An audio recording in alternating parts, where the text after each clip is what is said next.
प्यारे देशवासियों, नमस्कार। मेरी आप सब से एक अपील है, एक निवेदन है। ये मैं पहले भी कर चुका हूँ वैसे तो, उससे कुछ फ़र्क पड़ा भी है, इसमें कोई दो राय नहीं है। कुछ थोड़ा बहुत फ़र्क पड़ा है लेकिन अभी भी इस किस्म की बातें चल रही हैं। यानी मैं आपको विश्वास दिला सकता हूँ, दावे के साथ कह सकता हूँ, मैं यहाँ आकर के आपसे जो भी बात कहता हूँ वो कभी भी गलत बात या किसी के बहकावे में आकर के किसी को भड़काने के लिए या किसी के खिलाफ कोई गलत मंशा रख करके कभी नहीं कहता हूँ। कभी नहीं।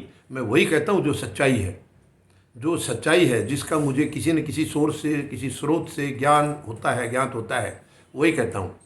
और देश हमारा जो है बहुत सुंदर है, बहुत पवित्र भूमि है। धरती माता बहुत पवित्र है और हम सब इसके बच्चे हैं और हम सब इसकी गोद में शुरू से आखिर तक खेलते हैं। तो हमें भारत माता की, देश की, इनके अंदर अपनी आस्था रखनी चाहिए, न कि किसी मनुष्य में, व्यक्ति विशेष में। हमारे बहुत ही दुर्भाग्य की बात है कि वर्तमान में जो सरकार चल रही है पिछले 8 साल से, ये एक जादूगरी की सरकार है। जादूगर हैं ये लोग सौदागर हैं। राजनीति में सौदागर तो सारे ही हैं, सारे व्यापार करते हैं, राजनीतिक व्यापार करते हैं तमाम लोग जितने राजनीति में आज तक आए हैं। कोई एकाध को छोड़ करके, इक्का दुक्का छोड़ करके ज़्यादातर लोगों ने राजनीतिक जो है व्यापार किया है। वो राजनीति में जाते ही अपने संरक्षण के लिए हैं कि उन्हें गलत सलत काम करने के लिए एक संरक्षण मिल जाए।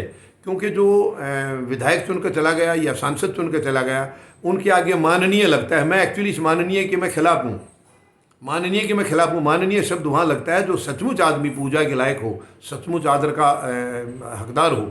मगर हमारे जो राजनीति में चुन के जाते हैं, इनमें से इज्जत आदर का हकदार शायद कोई इक्का दुक्का ही है। बाकी सब भ्रष्ट होते हैं, ज़्यादातर भ्रष्ट होते हैं, बेईमान होते हैं, गलत चरित्र होता है उनका। तो उनके शब्द क्या, उनके नाम क्या कि माननीय लगना, उस माननीय शब्द का अपमान है। कोई माननीय नहीं है वहाँ पर। वहाँ आज तो ऐसा माहौल हो गया है कि जो गलत लोग हैं समाज के अंदर, वो राजनीति में ही जाते हैं। ये बड़ा दुर्भाग्य है। हालांकि राजनीति में सही लोगों को जाना चाहिए, सच्चे लोगों को जाना चाहिए, ईमानदारों को जाना चाहिए, चरित्रशील लोगों को जाना चाहिए। लेकिन उल्टा हो रहा है, आज उल्टा हो रहा है। राजनीति में आज कोई जनता की सेवा करने नहीं जा रहा है। राजनीति में वो जा रहे हैं जो खुद गलत काम करते हैं और उनसे बचने के लिए उनको एक कवच मिल जाता है, कवच मिल जाता है। वहाँ पवित्र संसद भवन है, पवित्र बिल्डिंग है, वो सब कह के इनको वहाँ बैठने से वो कवच मिल जाता है, ताकि इनकी तरफ या तो कोई आँख उठाएगा नहीं, उठाया तो ये माननीय है, फिर उसका जो है ना उसका दम घोट के रख देंगे ये, क्योंकि माननीय है। आपने माननीय को कुछ कह दिया, क्योंकि संविधान में भी इनके लिए कुछ लिखा है, लेकिन संविधान में ये कहीं नहीं लिखा है कि सांसद को बेईमान होना चाहिए, विधायक को बेईमान होना चाहिए। जो नहीं लिखा है उसको ये लोग लागू करते हैं, जो लिखा है उसको ये कभी लागू नहीं करते हैं। ये बहुत ही दुख की बात है। तो वर्तमान में कुछ लोग, हालांकि देश में उनका नाम अंधभक्तों के नाम से जाना जाता है। मैं हालांकि शब्द से मुझे ज़्यादा लगाव नहीं है, लेकिन अब उनकी अलग पहचान उन्होंने खुद करवा रखी है, तो मैं उसी नाते कहता हूँ। मैं जो भी बातें कहता हूँ मेहरबानी करके, और उसमें कई लोग तो इतने निकम्मी किस्म के विचार हैं, इतने घटिया किस्म के विचार हैं कि मैं उनका जवाब देना भी नहीं चाहता, क्योंकि जवाब मैं उनका देने लग जाऊँगा तो मैं उसी में उलझ के रह जाऊँगा। उसमें जिस मकसद पर हम लगे हैं राजनीति को स्वच्छ करने के मकसद से। राजनीति में आज इतनी गंदगी होगी, इतना भ्रष्टाचार हो गया, हम इसको सुथरा करने के लिए, साफ करने के लिए, यानी राजनीति में झाड़ू लगाने के लिए हम लोग निकले हैं, सैनिक हैं। हमने जब तक हम सेवा काल था हमारा, हमने देश की सेवा की है पूरी तरीके से, दृढ़ता से, डेडिकेटेड तरीके से हमने देश की सेवा की है। और जब सेवानिवृत्त हो गए हैं तो आज भी हमने अपना कोई व्यापार नहीं किया, कोई और काम नहीं किया, और कोई कमाई, घर के लिए कोई कमाई का साधन नहीं ढूंढा। हमने केवल यही ढूंढा है कि देश में आज सबसे ज़्यादा गंदगी राजनीति में है। अगर हमने इसको साफ कर दिया तो शायद सेवा काल में जो देश की सेवा की है उससे ज़्यादा सेवा ये होगी, क्योंकि आज 140 करोड़ लोग भुगत रहे हैं इस गंदी राजनीति को, इस घटिया राजनीति को भुगत रहे हैं। और उसको भुगतने में हम लोगों का ही हाथ है। हम लोग आंख बंद करके व्यक्ति पूजा करते हैं, व्यक्ति की भक्ति करते हैं। नहीं, ये गलत है। हमें भक्ति केवल परमात्मा की करनी चाहिए या फिर देश की करनी चाहिए, देशभक्ति। हमें देशभक्त होना चाहिए, ना कि व्यक्ति भक्त। आज हमारा देश पता नहीं क्या हो गया। काफ़ी लोग हैं वो अंधभक्त इसलिए हो रहे हैं क्योंकि व्यक्ति पूजा कर रहे हो, एक व्यक्ति की भक्ति में, और ये उसको नहीं देख रहे कि उस व्यक्ति में कमियां क्या हैं, उनकी कमियों को नहीं देख रहे हैं। व्यक्ति की कमियां, चलिए आपको कोई व्यक्ति सचमुच बिल्कुल ईमानदार लगता है, चरित्रशील है, उसकी आप भक्ति कर लीजिए, कोई बुराई नहीं है। लेकिन जो व्यक्ति नीचे से ऊपर तक बुराइयों से भरा हुआ है, जो बुराइयों से भरा हुआ है, जो 24 घंटे जो झूठ बोलता है, 24 घंटे जो देशद्रोही की बात करता है, आप उसकी पूजा कर रहे हैं, आप उसके लिए कसमें खा रहे हैं। अपने आप को क्यों बर्बाद कर रहे हो? आप खुद को बर्बाद कर रहे हो, अपने परिवार को बर्बाद कर रहे हो, अपने समाज को कर रहे हो, अपने देश को कर रहे हो। मैं आपको समझाने की कोशिश कर रहा हूं, और इस नाते नहीं कि मैं बहुत बड़ा समझदार हूं इसलिए आपको, नहीं, हमने जो थपेड़े जिंदगी के खाए हैं, जो देखा है, प्रैक्टिकल जो देखा है, जो झेला है, उसी आधार पर कह रहा हूं। मैं कोई बायस होकर के नहीं कह रहा हूं, किसी से चिढ़ के नहीं कह रहा हूं, सच्चाई जो कह रहा हूं। ये 140 करोड़ लोगों का देश है, ये गरीब का देश है, ये मजदूर का देश है, ये जवान का देश है, ये किसान का देश है। और इस देश के अंदर आज वो लोग हैं, जो मुट्ठी भर लोग हैं, जो किसी के बाप दादा से राजनीति में वो हिस्सा लेते आए हैं, आज वही राजनीति में जा रहे हैं और औरों के ऊपर उंगलियां उठाते हैं कि ये परिवारवाद है। परिवारवाद ये सारे कर रहे हैं, तमाम जो राजनीति में आज है। मुझे बताइए कौन परिवारवाद नहीं कर रहा है? कितने नेता को, एक आध को छोड़ के सब ऐसे हैं। इनमें बीजेपी में भी वही है, ये दूसरी पार्टियों पर परिवारवाद का आवाज़ लगाते हैं, उनके ऊपर दोष लगाते हैं। इनके अंदर खुद में क्या नहीं है? अब जिसकी औलाद ही नहीं है तो किसको, उसका तो कौन आएगा? प्रधानमंत्री महोदय हमारे हैं, उनकी औलाद नहीं है, कौन आएगा? उनका बेटा बेटी उनका आ ही नहीं सकते हैं। वरना जितने नेता हैं तकरीबन उनकी औलाद भी है, उनके बाद उनकी औलाद है, बेटा है या बेटी है, ऐसे मैक्सिमम नेता हैं। कौन कह रहा नहीं है? परिवारवाद कहाँ नहीं है? लेकिन अंदर, अपने अंदर नहीं झांकते हैं, ये दूसरे में दोष निकालते हैं। यही शर्म की बात है, दूसरे में दोष निकालते हैं। तो मैं निवेदन करना चाहूँगा आप सबसे, राष्ट्रभक्ति करिए, देशभक्ति करिए, उसी से हमारा कल्याण होगा। व्यक्ति भक्ति मत करिए। व्यक्ति भक्ति जो नीचे से ऊपर तक बुराइयों से भरे हैं, आप उनकी भक्ति करें, वो देश को बर्बाद कर रहे हैं। वो आपकी ताकत को लेकर नाजायज़ तरीके से और उसका गलत इस्तेमाल करके वो देश को लूट रहे हैं, देश को बर्बाद कर रहे हैं। आज देश बहुत गलत दिशा में जा रहा है, बहुत गलत दिशा में जा रहा है। आने वाली कोई जेन्युइन सरकार जो होगी उसको बहुत कड़ी मेहनत करनी पड़ेगी। 20-25 साल कम से कम लगेंगे देश को वापस उसी जगह लाने में।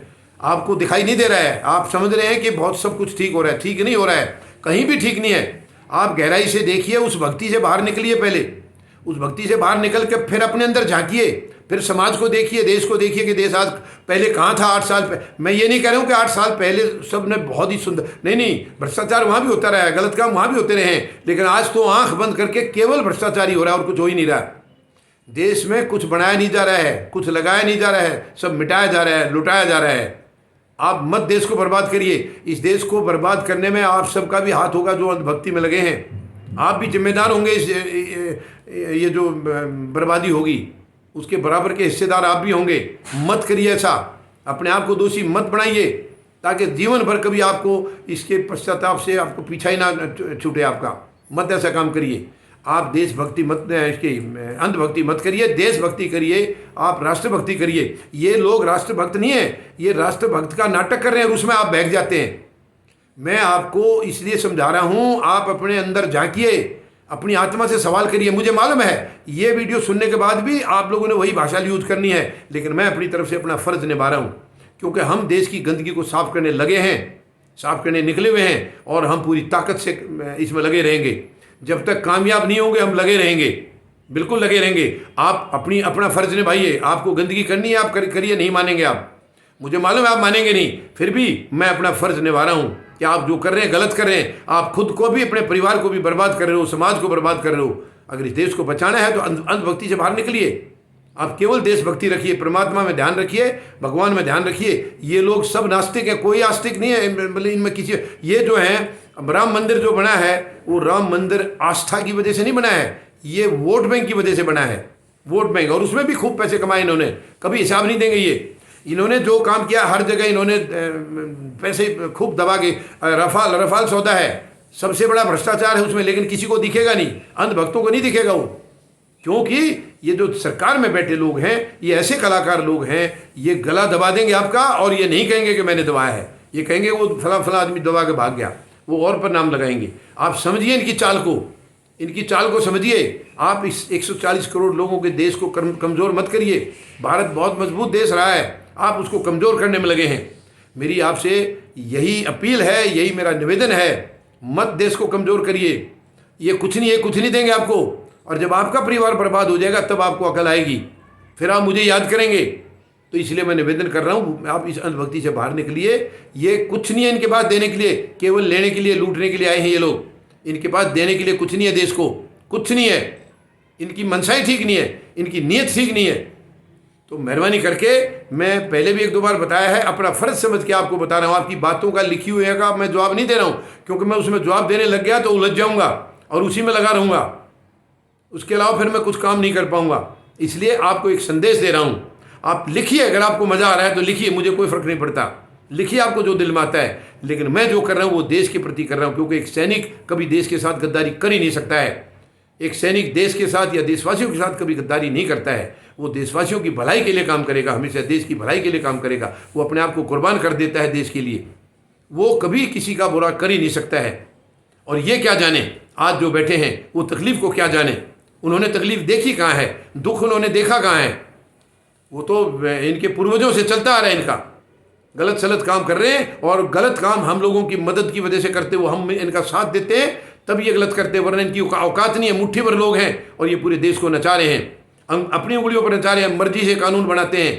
कानून देश के हित के लिए बनाया जाता है, आम जनता के हित के लिए बनाया जाता है। कौन सा कानून इन्होंने आम जनता के हित के लिए बनाया है? ये कानून बनाते हैं बड़े बड़े उद्योग घरानों की रक्षा के लिए, उनकी सुरक्षा के लिए, अपनी सुरक्षा के लिए। मेहरबानी करके इनकी चाल को समझिए, इनकी गंदी चाल, गंदी इंटेंशन, गंदी नीयत को समझिए। आप देश को अपना मानिए और देश के लिए करिए। छोड़ दीजिए इनको, ये कुछ नहीं देने वाले हैं। उम्मीद है शायद आप आज दोबारा गहराई से अपने अंदर मंथन करेंगे और इसके बाद आप ज़रूर इस पर कोई अमल करेंगे। धन्यवाद। जय जवान, जय किसान,